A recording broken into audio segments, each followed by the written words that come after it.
వీలైనంత వరకు మా సినిమాలన్నిట్లోనూ మన ధర్మం ఏమిటో, మన ఆచార వ్యవహారాలు ఏమిటో నాకు తోచినంత వరకు నేను వాటిని ఇన్కార్పొరేట్ చేసుకుంటూ వచ్చాను.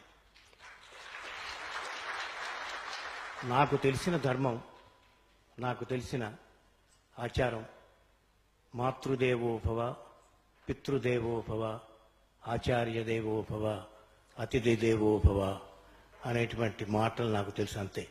మదర్స్ డే, ఫాదర్స్ డే ఇవన్నీ మామూలుగా కొన్ని కులాల్లో శర్మని పెడతారు, అప్పుడే అలా పేరు పెట్టి పిలుస్తారు. అలా కాదు, నిత్యము తల్లిని పూజించాలి, తండ్రిని పూజించాలి, గురువుని పూజించాలి, అతిథిని పూజించాలని నేర్చుకున్నటువంటి నా పాలసీ, నా థియరీ. అలాగే గురుదేవో మహేశ్వర, గురువు అంటే ఎవరు అసలు, ఇలాంటి వాడు గురువు అనేవాడు, గురువు ఇలాంటి వాడు అనేది నేర్చుకున్నవాడు నేను. అట్లాగే ఎక్కడ స్త్రీని పూజిస్తారు అక్కడ దేవతలు ఉంటారు, ఎత్ర నార్యస్తు పూజ్యంతే తత్ర దేవత.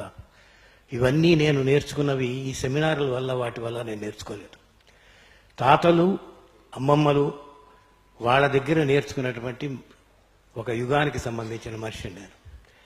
ఇవాళ ఏమవుతుందంటే ఆ తాతలు ఆ అమ్మమ్మలు దగ్గరికి పిల్లలు చేరే అవకాశమే లేకుండా పోతుంది.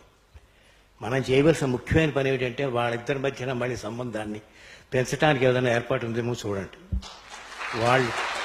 వాళ్ళ దగ్గర నేర్చుకున్నటువంటి నీతులు కానీ ధర్మాలు కానీ మనం ఇంకెక్కడ ఈ సెమినార్స్లో ఎక్కడ, అంటే సెమినార్ గురించి నేనేమి కామెంట్ చేయట్లేదు, మీరు చాలా మన్నించాలి నన్ను. వాళ్ళు నేర్పినవి ఎంత ఈ రోజున, ఎంత 19 సంవత్సరాల వయసులో నేను చెన్నై వెళ్ళాను. దరిద్రమైన ఉద్యోగం, సినిమా ఉద్యోగం. ఎన్ని ఆకర్షణలు ఉన్నాయో చెప్పలేను. అన్ని ఆకర్షణల్లోంచి బయటపడి రాగలిగాను. ఇవాళ నేను కూడా ఒక వ్యక్తిగా గౌరవింపబడుతున్నాను అంటే మా తల్లిదండ్రుల భయం, వాళ్ళకి తెలిస్తే ఏమవుతుందో అని భయం, ఏదైనా నేను తప్పు చేయటానికి ఏదైనా వాళ్ళకి తెలిసిపోతుందేమో అని భయం. అలాంటి భయం ఉన్నప్పుడు, పాపభీతి ఉన్నప్పుడు మనం సన్మార్గంలో వెళ్ళటానికి చాలా సులువైపోతుంది. To be divine and to be religious is very simple, but to be simple is most difficult.